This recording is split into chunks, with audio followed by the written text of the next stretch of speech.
Inga video nizo application tugiye kurebera hamwe. Tugiye kureba application zagufasha kweditinga video. Uraza ujya hano muri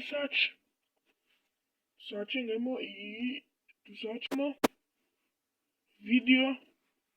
video editor.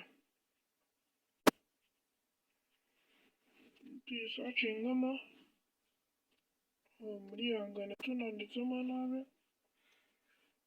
Tugusearchinge video editor. Dore ngizi harimo izitwa Viva video editor, thumbnail mark. Ingi ushobora kujya uyifashisha gukora ama thumbnail kuri YouTube.